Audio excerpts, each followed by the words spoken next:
Okay, next we are going to discuss about the military causes. Okay, अब military causes में अगर हम British army की बात करें तो ब्रिटिश आर्मी में Indians as well as European soldiers हुआ करते थे. ओके, ब्रिटिश सोल्जर्स हुआ करते थे, Indian as well as British soldiers. अब जो आर्मी का स्ट्रक्चर था उसमें majority of the you can say soldiers जो थे वो इंडियंस थे. For example, out of 4000 1 were British. 4000 में से एक ब्रिटिश हुआ करता था और 4000 जो जनरल इंडियन सोल्जर्स हुआ करते थे. ओके, अब इंडियंस जो थे अगर आर्मी में देखी जाए तो इंडियन को बेसिकली सिपाही की पोजीशन दी जाती थी. जो हायर ऑफिशियल की पोस्ट होती थी वो किसके अंडर आती थी? वो ब्रिटिशर्स के अंडर रहती थी. Got it? So what were the military causes? हम military causes में देखेंगे. First is ill treatment of the Indian soldiers. Second is General Service Enlistment Act. Third is larger proportion of the Indian in British Army. Fourth is bleak prospect of the promotion. Fifth is deprivation of the allowances. Sixth is faulty distribution of troop. Then poor performance of British troop, and at last lower salaries. Okay, so one by one we are going to deal with all that. Okay, first, ill treatment of the Indian soldier. Despite of the fact that British has built a all India empire with the help of Indian soldiers, the Indian soldiers were poorly paid, they were ill fed as well as badly housed. Okay, अब British ने जितना भी for example अपने इतना बड़ा empire build किया था वो किसकी मदद से? Just because of Indian soldiers. Okay, अब इसके इंडियन सोल्जर्स की हेल्प से उन्होंने इतना बड़ा एम्पायर बिल्ड किया था, बट उनको ना तो अच्छी सैलरी दी जाती थी, ना अच्छा खाना दिया जाता था, और रहने के लिए भी उनको बहुत ही बुरी कंडीशन होती थी सोल्जर्स को रहने के लिए. ओके, एज वेल एज उनकी रिलीजियस प्रैक्टिसेस के लिए भी कोई प्लेस नहीं थी. फॉर एग्जांपल, ब्रिटिशर्स ने फॉरबिड कर रखा था कि कोई इंडियन सोल्जर्स तिलक नहीं लगाएगा, apply tilak on forehead, as well as keep ponytail. For example, Brahmins जो होते थे उस टाइम पर सभी अपनी चोटी रखते थे, तो उन्होंने ये भी रख दिया forwards, ponytail, as well as wearing turban. Okay, और रिलीजियस से लेकर जो भी यू कैन से सिंबल्स होंगे वो नहीं रख सकेंगे इंडियन सोल्जर्स. ओके, सो इससे क्या हुआ? This angered the Indian soldiers. Okay, तो अब धीरे धीरे कहीं ना कहीं ब्रिटिशर्स के खिलाफ इंडियन सोल्जर्स के लिए एंगर डेवलप होने लगी. Okay, so just because of ill treatment of the Indian soldiers. Okay, despite the fact that Indian soldiers were helping the British in building their empire, but they were poorly paid, okay, ill fed as well as badly housed. अब यहाँ general service enlistment act 1856 में पास हुआ. Okay, according to this act now Indian soldiers could be sent overseas to fight the war. Okay, but the problem is if you look into the Indian soldiers, there were Brahmins. Okay, so it was taboo for the Brahmins to cross the sea. Okay, अब Indian soldiers को अगर सी cross करना है तो Indian soldiers में Brahmins भी होते थे. ओके, तो अब उनको क्या लगा कि बेसिकली अगर हम सी क्रॉस कर देंगे, ओके, तो क्या होगा? हमारा धर्म भ्रष्ट हो जाएगा. क्यों? क्योंकि सी क्रॉस करना ब्राह्मण्स के रिलीजियस सेंटिमेंट के खिलाफ था. Okay, got it? So basically they posed danger, they said that it is danger against their caste. उनके caste के खिलाफ है, they are doing against their caste. Okay, so basically उनमें क्या हुआ? Basically anger developed हुआ against the Britishers according to the General Service Enlistment Act. Okay, then third was large proportion of the Indians in the British Army. अभी मैंने आपको बताया कि अगर इंडियन आर्मी का स्ट्रक्चर देखा जाए तो मेजोरिटी ऑफ द सोल्जर्स जो थे वो इंडियंस थे. Okay, and but important officials कौन थे? उनको डायरेक्ट कौन करता था? Britishers. Okay, out of general ratio ये रहता था एक ब्रिटिशर्स 4000 इंडियन सोल्जर्स के को गाइड करता था. Okay, got it? 1:4000 का रेशो रहता था। ओके, सो अब इससे क्या हुआ, अगर लार्ज प्रोपोर्शन है तो अगर लार्ज प्रोपोर्शन होगा तो उससे क्या होगा, डेफिनेटली पोजीशन रहेगी बगावत करने की और against the Britishers. Okay, got it, just because majority of the Indian soldiers हैं तो उनको भी फीलिंग आएगी कि यस 4000 हम हैं, एक वो अकेले इजीली ही हम उसको डिफीट कर सकते हैं। Okay, so also you can say large proportion of the Indians in the British army. Then fourth was bleak prospect of the promotions. Okay, अब जो ये इंडियन सोल्जर्स थे उनको प्रमोशन नहीं दिया जाता था। ओके, जो ब्रिटिश आर्मी के ऑफिशियल्स होते थे उन्हीं को प्रमोशन दिया जाता था। इंडियन को up to the post of subedar post तक दिया जाता था, वो भी उनको दिया जाता था जो कि नेटिव प्रिंसली स्टेट्स में हायर पोस्ट पर होते थे। ओके, गॉट इट, उनको सिर्फ सूबेदार की पोजीशन पर दिया जाता था। एज अ रिजल्ट बेसिकली वो इतना हार्ड वर्क करते थे, ब्रिटिश के लिए इतना काम करते थे, उनके लिए फाइट करते थे, बट कोई प्रोस्पेक्ट ही नहीं था प्रमोशन का। तो एज ये भी एक रीज़न था against the revolt. Okay, bleak of prospect of promotion. Then next was deprivation of the allowances. Okay, अब इसमें क्या हुआ, बेसिकली जो इंडियन सोल्जर्स थे उनको ना कोई अलाउंसेस दिया जाता था, वो अपने घर से बहुत दूर रहते थे, ब्रिटिशर्स के लिए अपनी सर्विस देते थे, but they were not paid any allowances like house allowances और you can say outside their home allowances, बहुत सारे जो कि ब्रिटिशर्स को दिया जाता था। ओके, बट यहाँ इंडियन सोल्जर्स को नहीं दिया जाता था। इंडियन सोल्जर्स को एक अलाउंस मिलता था, that was post office allowance. Okay, अब ये पोस्ट ऑफिस अलाउंस में क्या होता था, basically Indian soldiers free postal service enjoy करते थे, फ्री पोस्टल सर्विस एंजॉय करते थे।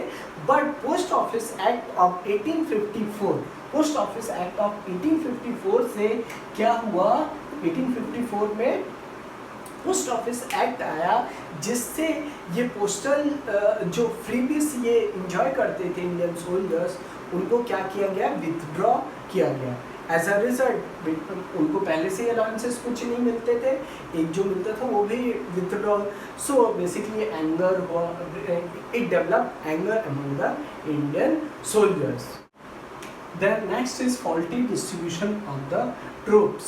Okay, so अगर ब्रिटिश की बात करें so yes there was faulty distribution of the troops. Okay, अब जो ये strategic importance places थे like इलाहाबाद, दिल्ली, यहाँ कोई ब्रिटिश सोल्जर्स नहीं था, यहाँ कौन थे, it was only the Indian soldiers। ये सारा इन सारी strategic location किसके हाथ में थी, इंडियन सोल्जर्स के हाथ में थी। Okay, got it?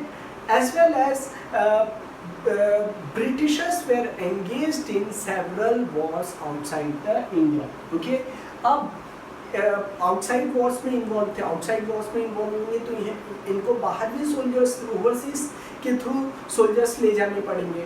For example Persian war, Iran war हो गया।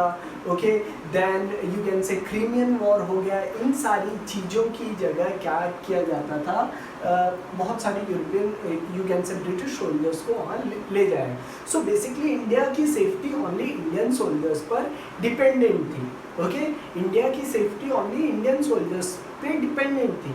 ओके, सो इंडियन सोल्जर्स को ये एक फीलिंग थी कि yes we will strike at them at suitable time. Okay, Indian soldiers को ये फीलिंग थी कि जब एक पर्याप्त समय होगा तो हम क्या करेंगे, इनके ऊपर स्ट्राइक करेंगे। Okay, so also there was faulty distribution of you can say troops. Okay, then poor performance of the British troop. Okay, अगर देखा जाए ब्रिटिश ट्रूप की तो they felt major reverses in Afghan war, first Afghan war that is in 1838 to 1842 में जो first Afghan war हुआ था उसमें ब्रिटिशर्स ने डिफीट झेली थी और रिवर्सेस झेली थी। Then Punjab war that was in 1945 1949।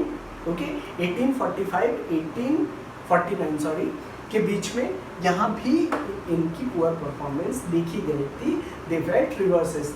Then Crimean war 1853 से 1856, यहाँ भी इन्होंने क्या की, डिफीट देखी, got it.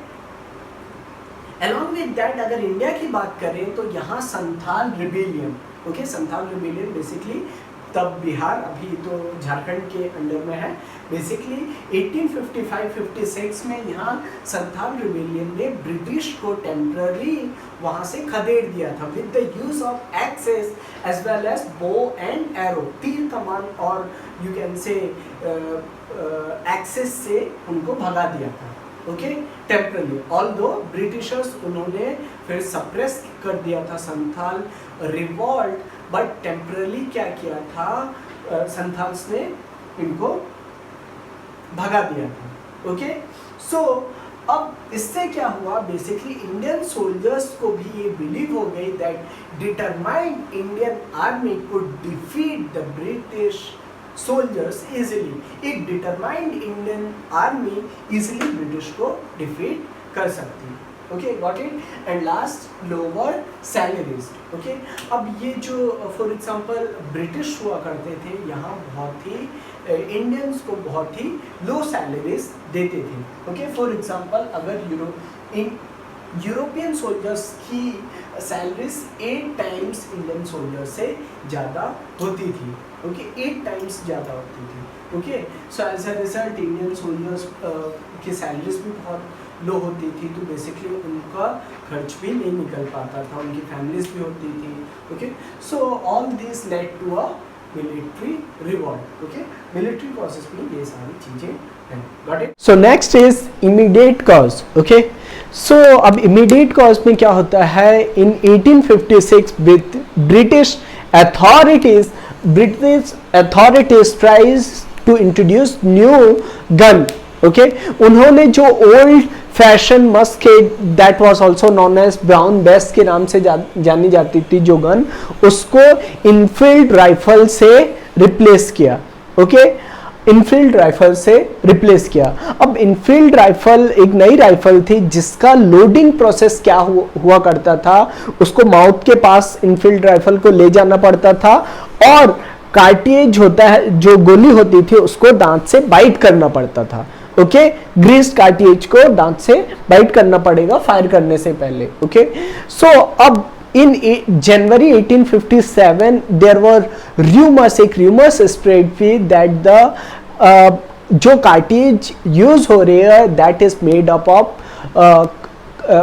Cow fat, okay, गाय की चमड़ी से बनी हुई है, as well as pig fat, okay, cow fat as well as pig fat, okay. As a result it hurt the sentiments of both Hindus as well as Muslims, okay।